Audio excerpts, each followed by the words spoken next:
Queridos irmãos e irmãs, na alegria de nós celebrarmos a memória dos santos anjos da guarda, nós somos convidados pela palavra de Deus a renovar a nossa fé na ação criadora de Deus, justamente porque no seu imenso amor Deus criou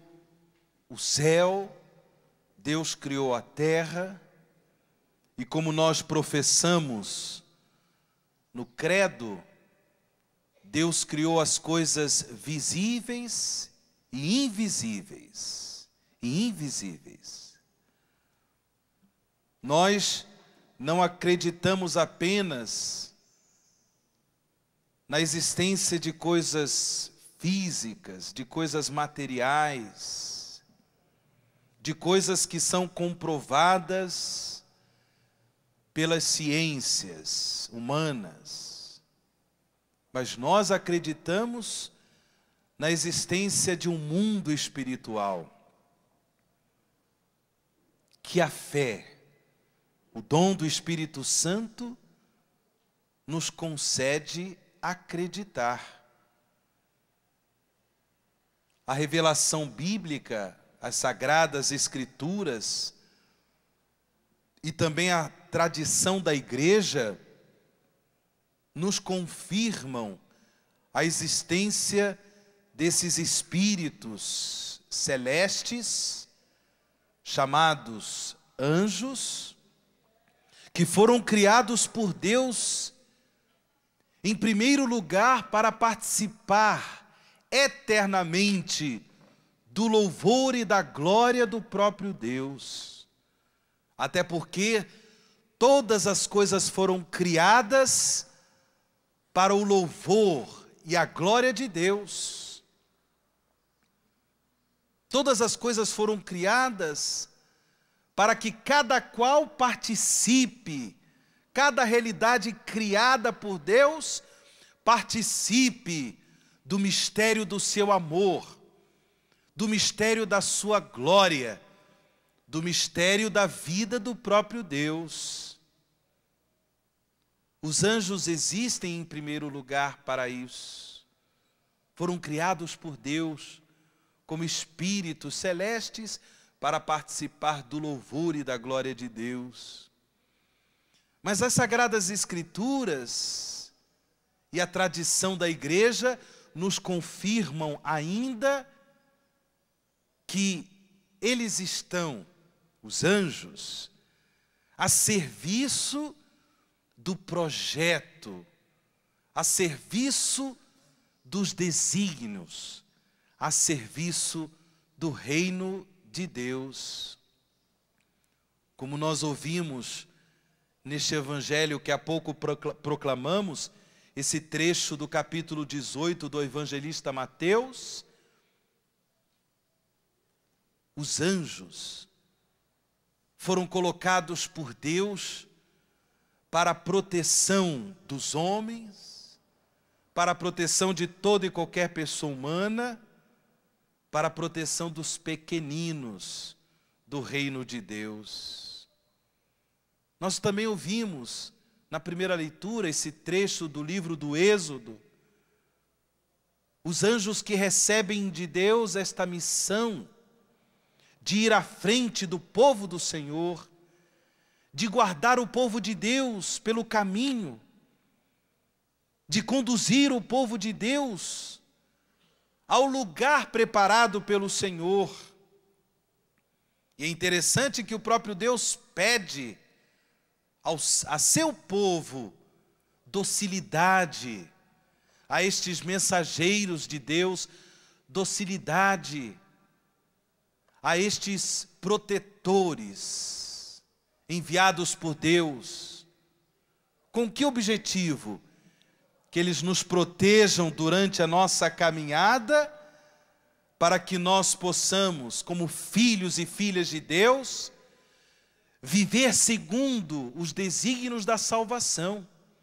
orientar a nossa vida, orientar a nossa caminhada, orientar a nossa existência para o louvor e para a glória de Deus, para que nós, criados pelo amor de Deus e criados para a realização na comunhão da glória de Deus, não nos percamos durante a nossa caminhada terrena, não nos tornemos escravos do mal, escravos do pecado, mas que nós, protegidos pelos anjos, orientados por esses mensageiros de Deus, esses espíritos celestes que estão a serviço do projeto salvífico de Deus, que nós possamos realmente, pela fé, abraçar, acolher o dom da salvação que Jesus Cristo nos concedeu pela sua paixão, morte e gloriosa ressurreição, pela Páscoa de Jesus. Queridos irmãos e irmãs, os anjos só podem ser compreendidos a partir desta perspectiva, ou seja, criados para a glória de Deus, enviados por Deus como seus servidores, para que possam nos conduzir nos caminhos da salvação. Eles estão a serviço de Jesus Cristo, nosso Salvador. Eles estão a serviço do mistério pascal de Cristo. Até porque eles vivem eternamente diante da face de Deus, saboreiam eternamente a suavidade do Senhor, sabem o quanto vale a pena viver para o louvor e para a glória de Deus. Sendo assim,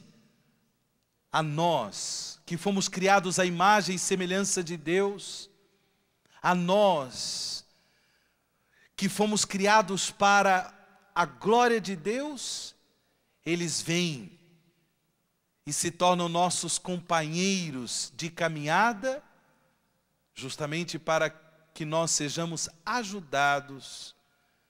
para que nós possamos ter esse desejo de participar para sempre do louvor e da glória de Deus, porque isso vale muito a pena. Meus irmãos e minhas irmãs, os santos anjos de Deus estão a serviço dos desígnios, dos projetos do reino de Deus. Mas eu gostaria, no final desta homilia, de destacar aquilo que eu já anunciei no começo desta Santa Missa. A Igreja no Brasil vive nesta semana, a Semana Nacional da Vida, que nos levará a celebrar no próximo dia 8 de outubro, o dia do nascituro. O dia do nascituro. Infelizmente, nós assistimos em nossa sociedade inúmeras forças, inúmeras manifestações de pessoas que infelizmente não têm esta docilidade aos projetos amorosos de Deus. E, portanto, como nos ensina o nosso querido beato João Paulo II, na sua encíclica Evangelium Vitae, o Evangelho da Vida, pessoas que, infelizmente, se colocam a serviço da cultura de morte. Da cultura de morte. Pessoas que se deixam instrumentalizar, procurando matar a vida desde os seus momentos iniciais até o seu momento derradeiro, até o seu momento final. pessoas que promovem a cultura de morte através do aborto provocado, pessoas que, infelizmente, colocam-se a serviço da cultura de morte, promovendo também a cultura da injustiça, a cultura da marginalização, promovendo também aquela cultura que não respeita a dignidade de toda e qualquer pessoa humana, que não valoriza o trabalho humano. Pessoas que se colocam na perspectiva da competitividade no mundo do trabalho, no mundo da sociedade, olhando o seu semelhante como inimigo, como uma ameaça, e fazendo de tudo para que ele seja eliminado, porque compete comigo um posto de trabalho, compete comigo as honrarias do mundo, porque compete comigo o bem-estar. Eu preciso eliminar pessoas que, enfim, se colocam a serviço da cultura de morte, não tendo paciência, não se colocando a serviço daqueles que sofrem, e pela lógica do mais fácil, levados pela lógica do comodismo, querem eliminar a vida dos doentes, ceifar a vida de pessoas que sofrem sem dúvida, que vivem na angústia do sofrimento, por causa de uma doença grave, por causa de uma fase terminal de sua enfermidade. Irmãos e irmãs, os anjos da guarda nos dão testemunho destas criaturas de Deus que se colocam a serviço da cultura da vida, porque Jesus morreu e ressuscitou, porque Jesus, Ele nos salvou para nos dar a vida e a vida em abundância. Protegidos pelos anjos da guarda, guiados, orientados por eles nos caminhos da salvação, que possamos também assumir um compromisso com a cultura da vida, a cultura que respeita a vida de toda e qualquer pessoa humana, mesmo a vida que passa por sofrimentos. Pessoas que agem na sociedade para promover a vida, a dignidade da família humana. Meus irmãos e irmãs, estamos em vésperas de eleições municipais, que possamos aproveitar esses dias para realmente fazer um compromisso com a política da vida, a política que se coloca a serviço da cultura da vida, a política e os políticos que, com consciência, se colocam a serviço dos projetos de Deus, como se colocam também a serviço os santos anjos da guarda.